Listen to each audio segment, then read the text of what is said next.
Olá, pessoal. Vamos continuar o nosso curso de Kabbalah. Vamos entrar agora um pouco na força da nossa alma. Se a gente considera que a nossa alma somos nós mesmos, é a nossa essência, o nosso corpo é simplesmente uma roupa para a nossa alma. Então, se a gente entender de verdade o que é a nossa essência, o que é a nossa alma, e a gente conseguir escutar um pouco melhor a nossa alma, a gente vai conseguir mudar muitas coisas nas nossas vidas. Então, vamos começar. Primeira ideia importante da gente entender é que o nosso corpo limita a nossa alma. Aparece uma história no Talmud, Tratado de Nidá, fala sobre Rav Simlai, que ele fala sobre o que acontece exatamente no neném na barriga da mãe. Ele fala que o neném na barriga da mãe ele tem uma vela acima da cabeça, tem um conhecimento inteiro sobre tudo o que vai acontecer em todas as gerações futuras. Tem um anjo que ensina para ele a Torá. A criança, o neném, o feto, na verdade, ele sabe tudo. E quando ele vai nascer, tem um anjo que bate embaixo do nosso nariz, faz com que a gente esqueça tudo que a gente sabe e a gente nasce. Quando a gente lê uma história dessas, com certeza tem alguma coisa muito profunda por trás. E a ideia realmente é impressionante. É claro que isso não é exatamente como está escrito, não tem nenhuma vela em cima da cabeça. O neném que o cérebro nem está formado, não tem como saber toda a Torá e todo o conhecimento. Na verdade, a ideia aqui é muito bonita. A vela é comparada à nossa alma. Ner Hashem Nishmat Adam. A vela de Deus é a alma do homem. Ou seja, quando a gente está na barriga da mãe, a nossa alma está acima da cabeça. Não entrou completamente no corpo. A partir do momento que a nossa alma não entrou completamente no corpo, a nossa alma sabe tudo. Um conhecimento absurdo. Quando o anjo bate, é quando a nossa alma entra no corpo e o corpo limita a nossa alma. O corpo fecha os olhos da alma. A partir desse momento, a gente já não lembra mais como é que é o mundo espiritual. A gente não lembra mais todos os valores e toda a Torá e todo o conhecimento que a gente tinha. E a gente vem para o mundo como um papel em branco para começar a nossa vida do zero. Ou seja, o nosso corpo tampa os olhos da alma e faz com que a gente esqueça e não saiba toda a realidade que a gente vivia no plano espiritual. Tem um livro muito interessante chamado Venafshi Odat Meod. A capa do livro está aqui para vocês verem. Um livro muito interessante, escrito numa universidade em Israel, Mahon Lev. Até onde eu sei, já tinham 2 livros sobre esse assunto. E é um assunto realmente muito interessante. Foi uma pesquisa que começou na Austrália. E eles descobriram uma forma de se comunicar com pessoas com um alto nível de autismo, problemas de cabeça gravíssimo, pessoas que não se comunicavam e não interagiam. E de repente eles descobriram uma pesquisadora na Austrália que se segurasse a mão da criança em cima de uma tabela de letras ou um teclado de computador, conforme abaixava, ela apontava para uma letra. E de uma letra formava uma palavra, formava frases e com sentido. E eles começaram a ver que era um fenômeno impressionante, porque além de se comunicar, eles revelavam coisas muito além desse mundo. Inclusive o motivo pelo qual elas vieram para o mundo dessa forma. Eu lembro, lendo as conversações, é realmente uma coisa impressionante. Uma criança fala que as pessoas têm pena dela, mas na verdade ela que tem pena das pessoas, porque ela sabe a verdade e a gente vive na mentira. Outra vez ela fala que as pessoas acham que ela está sozinha, mas na verdade ela não está sozinha, ela está vivendo em contato com outras almas. A empolgação que essas crianças têm quando tem alguma coisa relacionada com mitzvah. Teve uma criança que quando a mãe chegou em casa, ela foi abraçar e beijar a mãe de forma desesperada. A mãe perguntou dessa forma com o teclado, o que houve? E ela falou, eu vi que você veio agora de uma grande mitzvah. A mãe tinha acabado de voltar de um Brit Milá. E aquela presença divina da mitzvah estava tão forte que a criança se levanta para abraçar e beijar a mãe. É muito interessante como eles explicam esse fenômeno. A explicação é que o que conecta a alma ao nosso corpo é o nosso cérebro. O nosso cérebro, ele, com todo o nosso racional, ele limita o nosso entendimento e faz com que a alma não se revele de forma total no corpo. Pessoas com uma deficiência maior no cérebro, que não interagem nesse mundo, se a gente consegue de alguma forma se comunicar, a nossa comunicação vai direto através da alma. E aí sim a alma tem um conhecimento muito maior do que o corpo. E pode falar coisas inclusive associadas ao futuro. Anulando o corpo, a alma se revela. O exemplo que a gente falou do autismo, mas vamos agora aprofundar ainda um pouco mais. Tem como viajar no tempo? Imagina, sair do tempo, ir para o futuro, voltar para o passado? Na verdade, isso é uma ideia que sim é real, só que quando Deus criou o nosso mundo, Ele criou o nosso mundo baseado no tempo. Primeira coisa que tem na Torá, Bereshit bara Elokim et hashamayim ve'et haaretz, no início, Deus criou o céu e a terra, início do tempo. Não existia tempo anterior à criação. O tempo, seria ΔT é igual a ΔS sobre ΔV. O tempo está ligado com o espaço sobre a velocidade. Baseado nisso, se não tem espaço e não tem criação, não tem tempo. Para a gente sair do tempo, isso existe.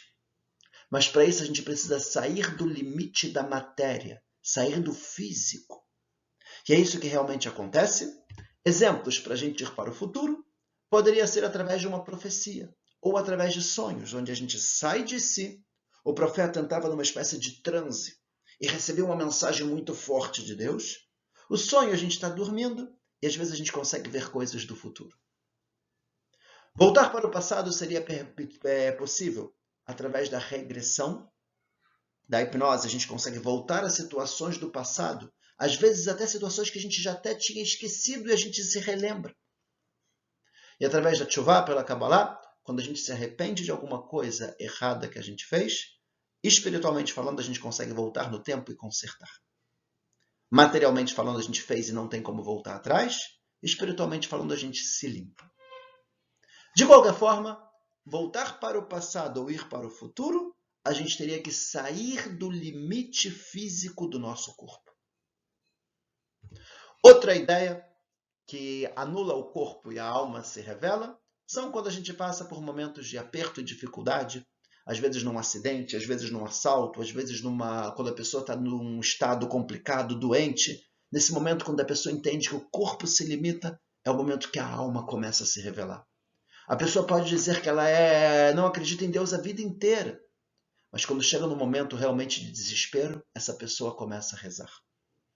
Essa é a ideia também do jejum, Yom Kippur. A gente quebra um pouco nossa parte material e física para despertar o sentimento das nossas almas. Superpoderes. Vamos começar imaginando como é que seria a vida se nós fôssemos cegos. Mundo completamente diferente. A gente não usaria o celular como a gente conhece, não teria televisão, o trabalho no computador, leitura, não tem cores. O relacionamento das pessoas seria sem nunca ter visto a pessoa. Imagina como a gente vai andar, se locomover, não existe dirigir. O mundo seria completamente diferente. E vamos imaginar como seria o mundo se todas as pessoas fossem cegas.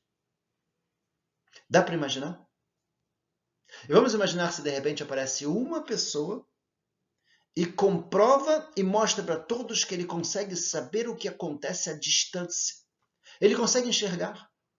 O que falariam dessa pessoa? Superpoderes? Um super-herói? Uma pessoa incrível? Pessoal, um sentido a mais ou um sentido a menos muda completamente a vida da pessoa. A nossa alma seria, na verdade, uns 20 sentidos a mais. O que seria isso? Basicamente, os super-heróis que a gente fala, como pode ser? Existe, não existe? Existe. Esses poderes, essas forças, isso que a gente fala dos super-heróis está associado à nossa alma. Vamos ver como isso funciona exatamente? A nossa alma está acima do tempo e ela não tem um limite de espaço. Ela poderia se comunicar e saber o que acontece muitas vezes no outro lado do mundo. Enxerga sem os olhos, escuta sem os ouvidos, fala sem a língua. Ela não está limitada ao nosso corpo material. O nosso corpo material, a gente agradece a Deus que a gente consegue enxergar, que a gente consegue andar, que a gente tem saúde. Mas, na verdade, a alma estando dentro do corpo físico, ela se limita ao corpo físico. Diminui muito a ação e a força que a alma tem. A gente agradece a Deus que a gente consegue andar, mas a alma, ela não precisaria das pernas para andar. Voa, enxerga além das paredes. Aparece isso quando a nossa alma se revelou na praga da escuridão no Egito, que a gente conseguiu enxergar o que tinha por trás das paredes, saber onde estavam as riquezas egípcias. Acima de tudo, a nossa alma sente a revelação de Deus. O que é realmente um prazer, uma coisa absurda, sentir aquela luz, aquele prazer, aquela proximidade de Deus. E às vezes se rompe a divisão entre a nossa alma e o nosso corpo. E há uma revelação da alma.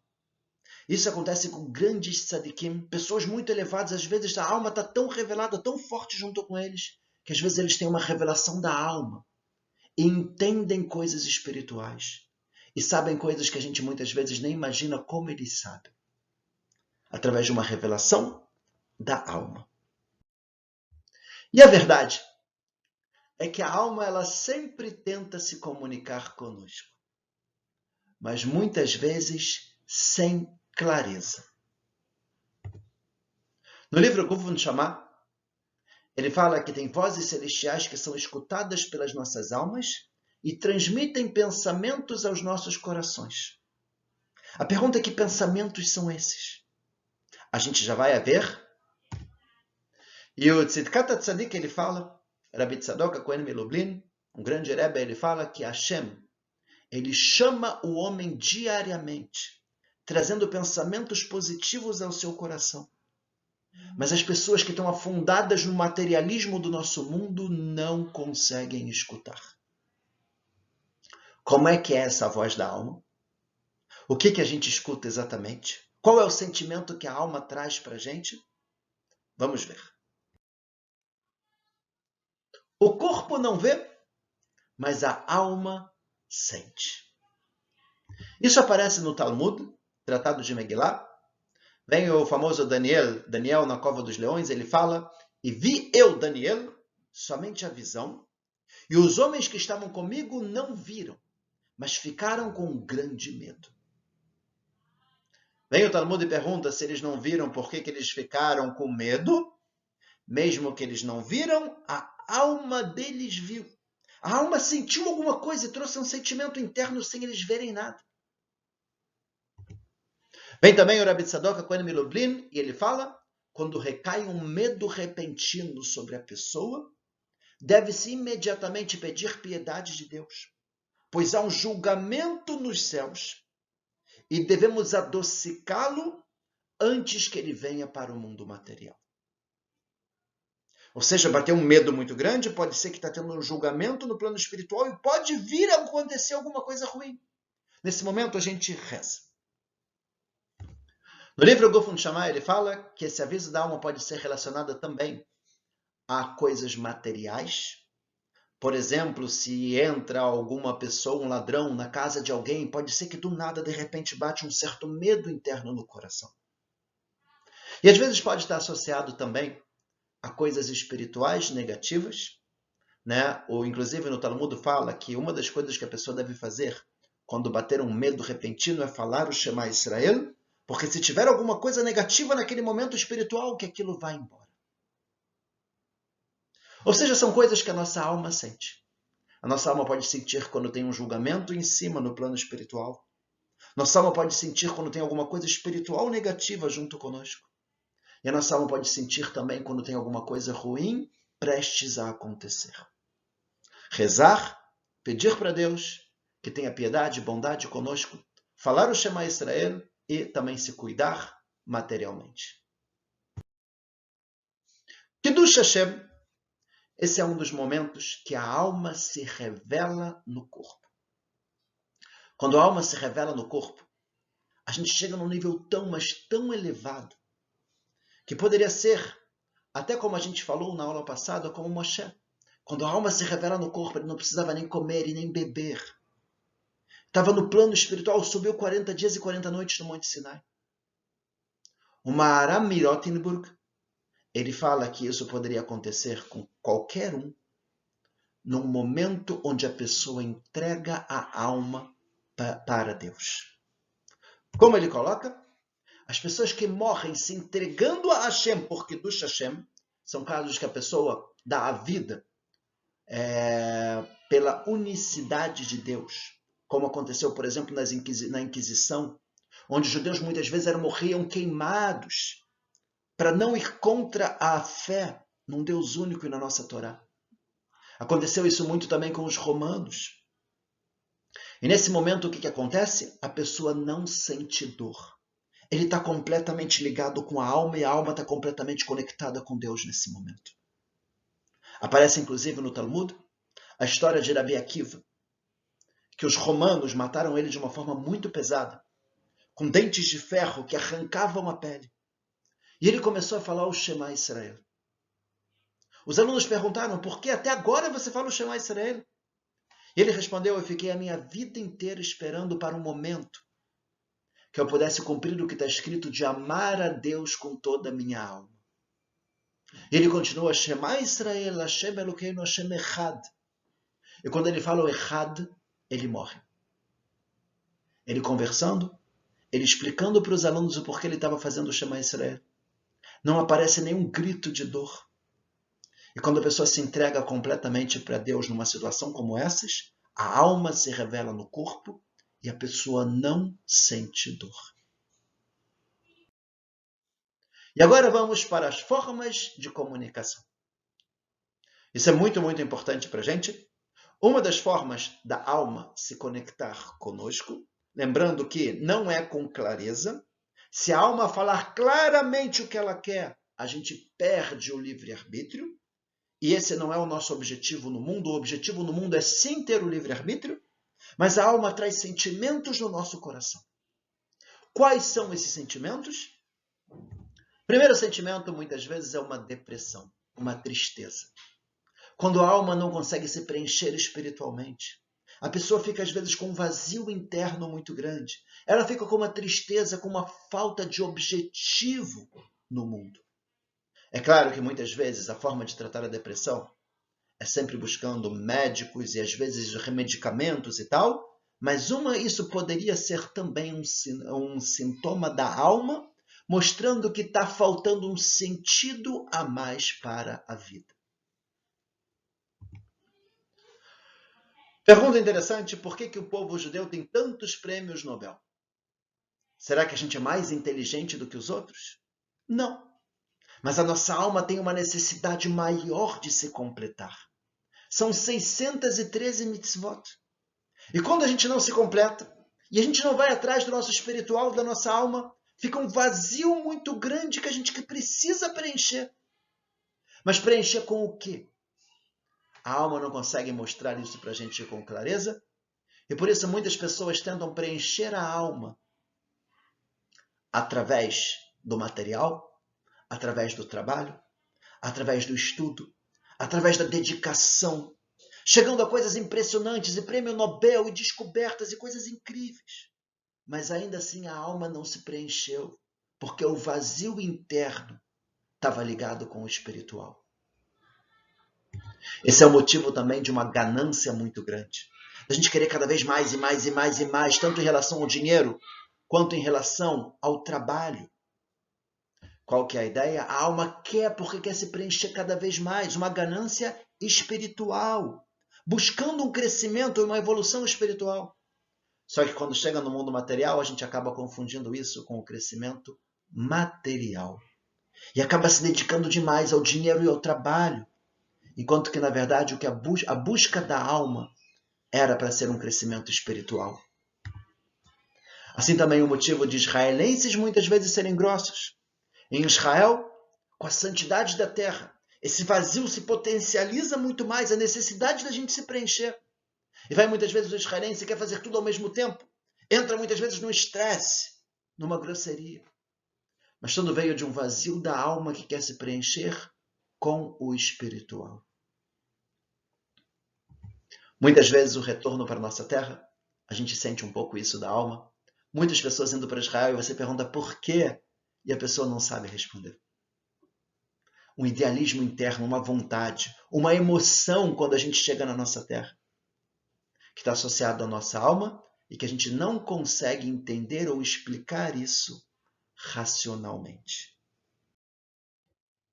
E agora vamos para a conexão entre as almas. O Tratado de Yomá, no Talmud, fala que uma pessoa especial, quando ela faz tshuvá, se arrepende, volta para o caminho da Torá e de Deus e reza com todo o coração, ela e o mundo inteiro são perdoados. O que quer dizer exatamente isso? Vem também o Tzidkat Tzadik, e ele fala que para fazer isso, deve ser uma pessoa cuja alma está conectada com todo o povo, como nossos patriarcas, o rei David, ou até mesmo Mashiach. Quando chegar Mashiach, ele começar a rezar para Deus com todo o coração, se conectar com Deus, uma empolgação, uma felicidade espiritual. Isso vai despertar o coração de todo o povo que está conectado com a alma dele. A alma de Moshe também estava conectada com todos os sábios da Torá e com toda a geração do deserto. Ele era o líder. Então a alma dele estava conectada com todo o povo.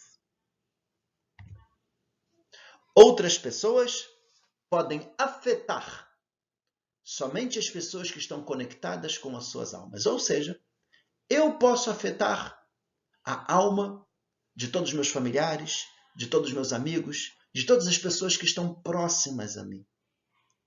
E às vezes, quando eu tenho alguma atitude, quando eu faço alguma coisa boa, quando eu faço um arrependimento, quando eu rezo para Deus, eu posso também despertar um sentimento positivo no coração das pessoas que estão ao meu redor. Daí a gente vem à ideia da telepatia. Como funciona exatamente? No livro Gufun Shama, ele fala que pessoas muito conectadas conseguem muitas vezes sentir o que está no coração do outro. Exemplos, quando pensamos numa pessoa, ela aparece, ou a pessoa telefona. Quando a pessoa pensou em mim e ia me telefonar, eu já comecei a pensar nela. E aí quando o telefone toca, eu atendo, e estava pensando em você agora. Através do pensamento a gente teve uma conexão. Pensamos numa música ou assunto, e a outra pessoa canta ou fala sobre esse assunto. É muito comum e está associado à conexão que nós temos entre as almas. Paranormalidade poderia ser um sinal também. Confesso que eu não entendo muito do assunto, mas se realmente existe essa possibilidade da pessoa pegar, por exemplo, um garfo e entortar ou alguma coisa assim, isso estaria associado também à alma, porque o principal local da alma está na nossa cabeça. Ou seja, através dos nossos pensamentos, a gente consegue despertar alguma coisa também em outras pessoas. Pressentimento que os pais têm com os filhos, marido com a esposa. Está escrito que quando uma pessoa faz uma coisa boa, o outro sente alguma coisa boa no coração. Quando a pessoa faz alguma coisa errada, a pessoa próxima ela também sente alguma coisa ruim, algum aperto no coração. Tudo está associado à conexão das almas. Agora vamos entender o que aconteceu de verdade no bezerro de ouro. A pergunta é fortíssima. Nós chegamos no Monte Sinai, tivemos uma revelação absurda de Deus. Escutamos diretamente de Deus os 10 mandamentos. E Deus fala no primeiro dos 10 mandamentos: eu sou o Deus de vocês que tirou vocês do Egito. Segundo dos 10 mandamentos, não terás outros deuses perante mim, e não podes fazer nenhuma imagem de nada que tem no céu ou na terra. Depois que a gente escutou diretamente de Deus, Moshe fala, agora eu vou subir no Monte Sinai, vou ficar 40 dias no Monte Sinai e volto trazendo a Torá para vocês. Exatamente no último dos 40 dias, o povo resolve fazer um bezerro de ouro. Como pode ser? E eles viram para o bezerro e falam, esse é o nosso Deus que tirou a gente do Egito. Exatamente o contrário do primeiro dos 10 mandamentos. E eles falam também, foram contra o segundo dos 10 mandamentos, que Deus falou, não terás outros deuses perante mim, não fazer nenhuma imagem. Fizeram uma imagem. Qual a lógica disso? Como pode ser que 40 dias antes escutaram a voz de Deus e 40 dias depois já conseguem transgredir o que Deus disse? Para isso, vamos começar a entender como é que era a idolatria no passado.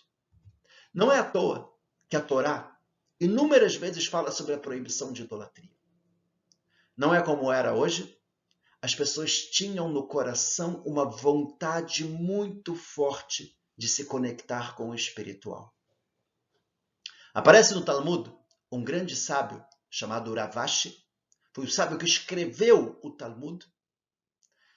E ele vira uma vez para os alunos e fala, amanhã nós vamos estudar sobre o nosso amiguinho Menashe. Uma forma talvez de desprezo.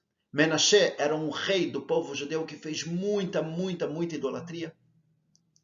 E naquela noite Menashe apareceu num sonho para ele e falou, você está me chamando de amiguinho? Começou a fazer perguntas de Torá que Ravashi não sabia responder. E Ravashi virou para ele e falou, se você é tão, mas tão sábio, como pode ser que você fez tanta idolatria? A resposta dele foi muito interessante.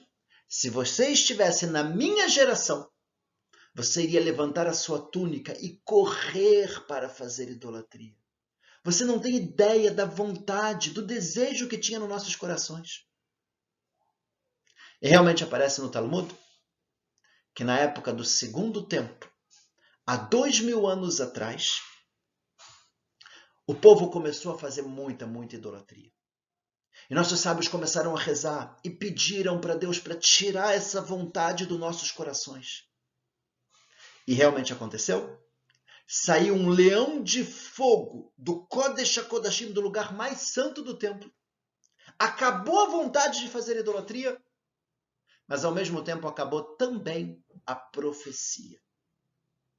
O que tem a ver a idolatria com a profecia? Na verdade, esse leão de fogo era uma coisa boa. Era uma empolgação espiritual que tinha dentro de cada um de nós. Isso fazia a gente rezar para Deus com todo o coração, com toda a empolgação, com toda a intensidade. Uma conexão tão forte que chegava na profecia. Mas se essa empolgação espiritual fosse direcionada para o lado errado, isso acabaria levando para a idolatria. Quando saiu o leão de fogo, acabou a vontade de fazer idolatria. Mas nos nossos corações acabou também a vontade de rezar e de se elevar para Deus. Por isso, exatamente nessa geração, nossos sábios decretaram o Sidur. Porque se não tiver um Sidur e um texto fixo, pode ser que a gente nem rezaria, a não ser em situações de apuros. Ou seja, a vontade de fazer idolatria do passado era muito grande, porque a empolgação espiritual no coração era muito grande, e poderia ser direcionado tanto para Deus quanto para a idolatria. E agora vamos entender o que aconteceu com Moshe Rabbeinu. Conexão das nossas almas com a alma de Moshe. Moshe subiu no Monte Sinai, uma profecia atrás de outra, recebendo a Torá para trazer para a gente. Quando chega no final dos 40 dias, no último dia, Deus fala, você já fez a tua parte? Realmente é impossível saber toda a Torá em 40 dias? Agora é comigo? Moshe chega no maior nível de profecia possível, onde Deus coloca a Torá na cabeça dele. Nesse momento, a empolgação de Moshe é gigantesca. O leão de fogo é muito grande. Uma conexão muito grande com Deus. Só que a alma de Moshe está conectada com a alma de todo o povo judeu. E por isso, nesse momento que a empolgação de Moshe espiritual é muito grande, o leão de fogo dele é muito forte. Isso acaba acontecendo também no coração de todas as pessoas do povo. E de repente eles sentem uma empolgação, uma vontade louca de se conectar com o espiritual. Mas Moshe ainda não desceu. Não tem ainda a Torá. E eles acabam justamente nesse dia direcionando para o lado errado, para o bezerro.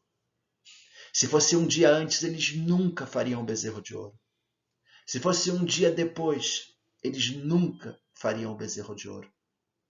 Mas justamente naquele dia, o leão de fogo estava tão forte que eles acabaram direcionando para o lado errado. Vamos agora entender o que é o ser humano. O Rabbi Tzadok HaKohen Melubrina, ele fala que o principal no homem é a vontade do coração, e é isso que difere o ser humano dos anjos. Mais específico, ele fala que o principal no homem são os pensamentos e os desejos.